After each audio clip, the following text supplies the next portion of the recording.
Bien, vamos a uno de los temas más importantes de la jornada de ayer y que tiene relación con la determinación del Pleno de la Corte Suprema, que luego de 19 años volvió a remover a ministros de una Corte de Apelaciones, esta vez de la Corte de Rancagua, Emilio Elgueta y Marcelo Vázquez, sumariados por tráfico de influencias y por afectar el deber de integridad de un juez. ¿Cuál es el alcance que tiene esta decisión? ¿Cómo se contrasta con lo que han dicho los abogados defensores?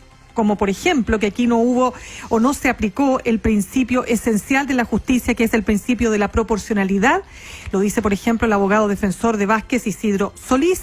Bueno, estamos en el estudio con el vocero de la Corte Suprema, Lamberto Cisternas. Ministro, muchas gracias por acompañarnos esta mañana. Buenos días. Bienvenido, ministro. Bueno, usted ayer como vocero del máximo tribunal del país ya expresó el resultado de esta decisión del Pleno, los matices de diferencia que hubo ahí por las votaciones diferentes en el caso de Elgueta y de Vázquez, y las razones fundamentales. Pero ante estos alegatos de las defensas ante un elemento que tal vez llama la atención a mucha gente, el que se pidiera clemencia del Pleno para atender estos casos ayer, ¿qué responde usted allá a la contraparte?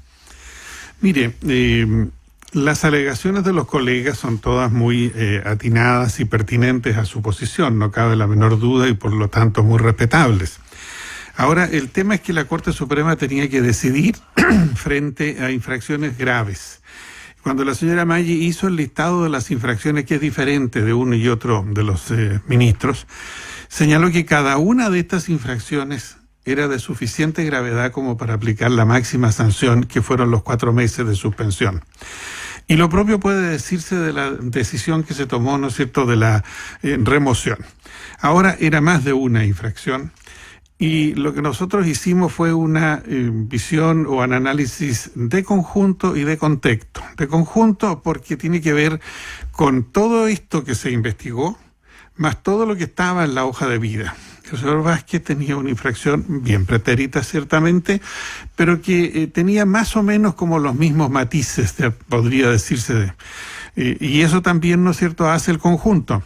Y el contexto es que esto ocurrió varios ministros en una corte con incidencia, ¿no es cierto?, interna dentro del Poder Judicial y hacia el exterior también. Entonces, el análisis es completo, el que se hizo. Y algunos señores ministros estimaron que los cargos no eran suficientes, se radicaron fundamentalmente en el análisis del comportamiento personal y no esta cosa de conjunto, en su derecho están, y resultó la votación que usted mencionaba. ¿No aplicaba la clemencia, magistrado? Podría haber aplicado, pero en realidad nosotros teníamos la responsabilidad del comportamiento individual y del impacto en el Poder Judicial y de lo mejor para el Poder Judicial. Y había que ver, ¿no es cierto?, qué pasaba con el Poder Judicial con una decisión diferente. Esto es opinable, no cabe la menor duda, pero la mayoría estimó que el Poder Judicial tenía que tomar esta decisión y salir fortalecido de esta manera, más otras medidas internas que habrá que tomar ciertamente. Ministro Cisternas, lo decía Isidro Solís, el abogado del ex ya juez Vázquez, al señalar que en otros expedientes de remoción la Corte había actuado de manera distinta y por lo tanto aquí no se había atendido al principio de la proporcionalidad, o sea, se tomó la medida más extrema. ¿Tiene que ver esto también, ministro, con que los estándares hoy día son más estrictos, son más rigurosos, que el país también ha cambiado respecto a lo que pasó, por ejemplo, hace 19 años cuando fue la última remoción? La respuesta es sí, categórico. Ha cambiado, los estándares son superiores, los niveles de exigencia son distintos, la comunicación es diferente, etcétera. Claro, porque quisiera solamente para refrescar la memoria, en el año agosto del 2001, el ministro de la Corte de Apelaciones de San Miguel, Germán Hermosilla, renuncia cuando es investigado por tráfico de influencias, ¿no es cierto? También tenemos el caso, bueno, el más rimbombante de Luis Correa Bulo, ¿verdad? Eso también ocurre el año 2001, si mal no recuerdo. En el caso puntual de un ministro que además formaba parte de la Corte Suprema, que fue quizás el caso más grave que ha enfrentado el Poder Judicial, ¿no es así? Así es. Por lo tanto, ministro, desde aquello que ocurrió hace ya 19 años, ¿qué exactamente cambió desde su punto de vista? Esa respuesta más bien debería darle a alguien que es periodista y tiene el conocimiento de todas las noticias, ¿no es cierto? El mundo ha cambiado, se ha evolucionado. La exigencia que ahora tenemos respecto de los estándares en términos de transparencia, de corrección, de conexión con la comunidad es diferente. Y esto se fue desarrollando, se fue incubando. Probablemente mucha gente no habló, no dijo nada por temor, por un conjunto de circunstancias X. Y en el momento en que esto se sabe en la Corte Suprema, se tiene la denuncia concreta, se comienza la investigación, se reúnen antecedentes en el sumario, que nadie dice que sean todos, fueron los que se pudieron obtener, ¿no es cierto?, en ese corto tiempo de investigación. Y el impacto fue tan grande que necesariamente hay que tener una respuesta que esté más o menos acorde con ese impacto y con la gravedad de las faltas. La proporcionalidad es una cuestión que corresponde a la apreciación de quienes están aplicando la sanción, y ciertamente yo reconozco, ¿no es cierto?, el derecho del colega Isidro Solís para estar en desacuerdo con la medición que nosotros hemos hecho, por decirlo así. Conversamos en ADN hoy con el vocero de la Corte Suprema, Lamberto Cisternas. Ministro Cisternas, ¿cómo responde usted al alegato también de los defensores de estos magistrados expulsados, en el sentido que hubo aquí un actuar malicioso y que todo esto estuvo contaminado por la persecución judicial que a su vez estaban haciendo fiscales en la región de O'Higgins en contra de los jueces de la Corte de Apelaciones de O'Higgins? Fiscales que están también cuestionados y que en una de esas arriesgan también sus cargos en el Ministerio Público. Puede haber estado contaminado de alguna forma, ¿no es cierto? Muchos de los casos importantes que corresponde resolver están contaminados por diversas cuestiones. Eso es algo claro, desde las declaraciones de las autoridades, el actuar de otras entidades. Es decir, es una cosa que nosotros encontramos con relativa frecuencia.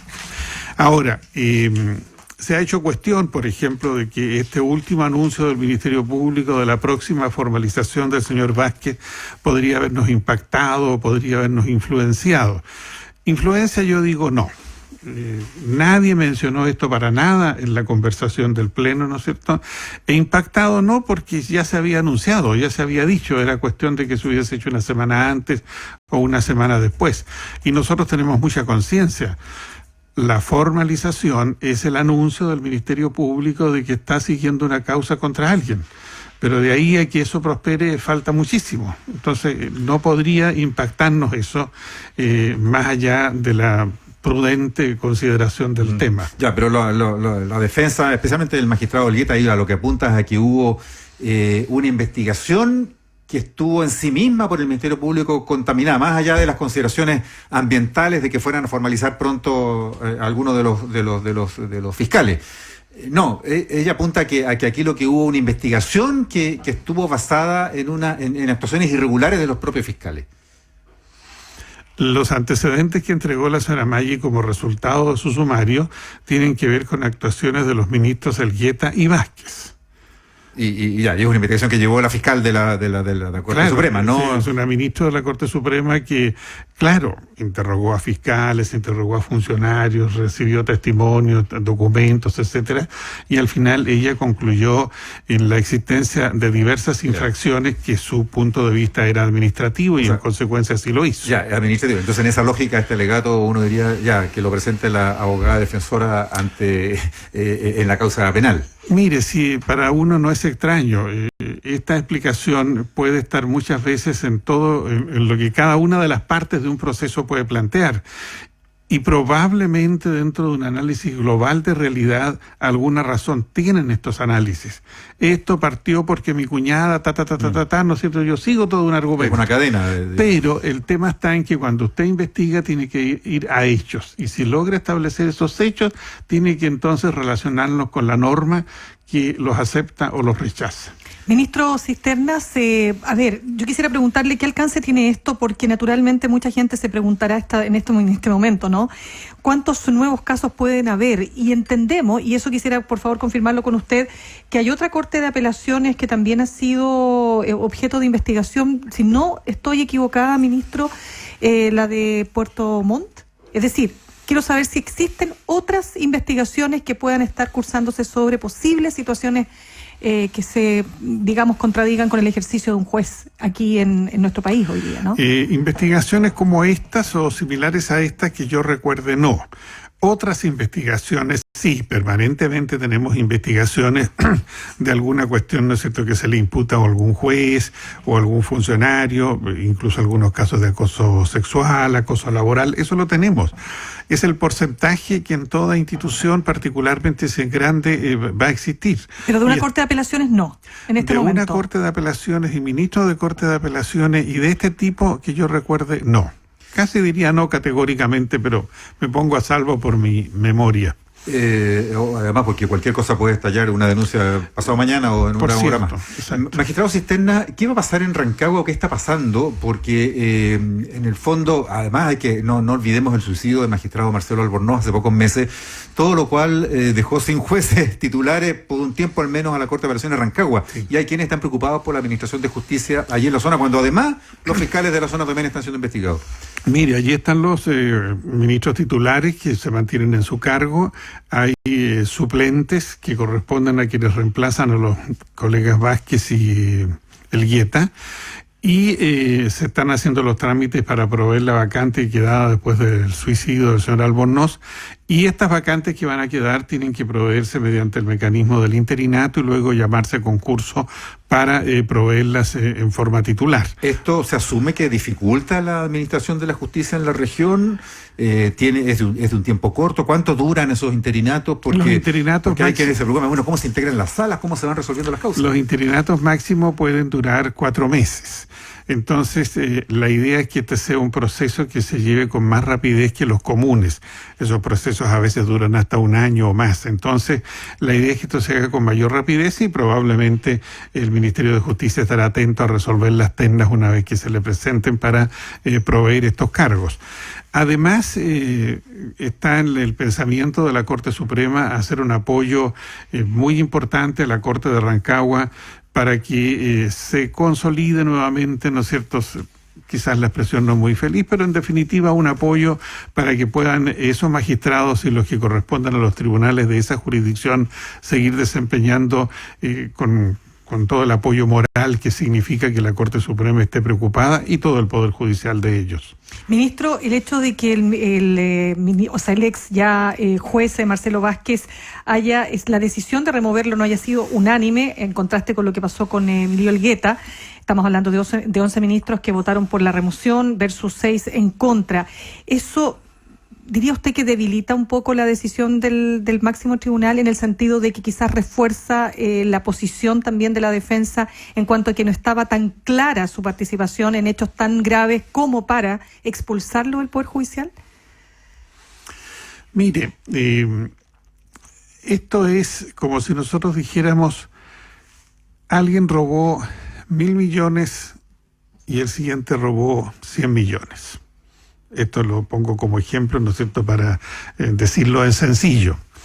Ambos son robos y ambos están dentro de la escala que permite aplicarles, ¿no es cierto?, sigo inventando el ejemplo, entre 5 y 10 años. En consecuencia, usted puede perfectamente hacer el juicio y en definitiva aplicarle a los 2 5 años y un día o a los 2 8 años sin ningún problema. Ahora, vuelvo a lo que ya dije hace un rato. Cuando la ministra planteó todas estas infracciones, dijo cada una de ellas de tal gravedad que se hace acreedora, ¿no es cierto?, a la sanción máxima. Y por todas estas ella pidió también la apertura de cuaderno de remoción y esto se aceptó. Al momento de votar, algunos de los ministros de la Suprema estimaron que la cantidad de cargos y la entidad de los cargos que se le imputan al señor Vázquez era de menor intensidad y en consecuencia estuvieron por no cursar.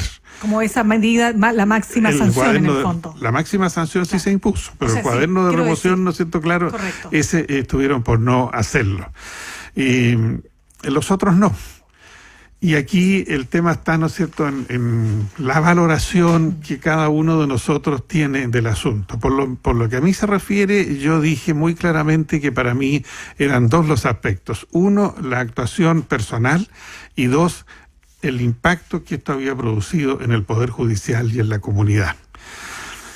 Son discutibles los cargos. El abogado señor Solís se ha preocupado, ¿no es cierto?, con mucho esmero y con la eficiencia que él tiene de dibujar cada uno de ellos. Pero es un tema ya de apreciación. Y aquí, en definitiva, y él lo ha dicho también, es la Corte la que tiene la facultad y ha ejercido esa facultad. Y en ambos casos puede haber recursos de reposición. ¿Sería la única opción que tienen ellos? Es la única opción. Vuelve a resolver el Pleno. Claro, digamos, si uno se pone formalista, a lo mejor va a decir reposición no cabe respecto de esta decisión, pero una reposición es como la última expresión que tiene la persona para pedir que se cambie la decisión, pero tiene que acumular o agregar nuevos antecedentes o nuevas consideraciones, porque repetir lo mismo no tiene sentido.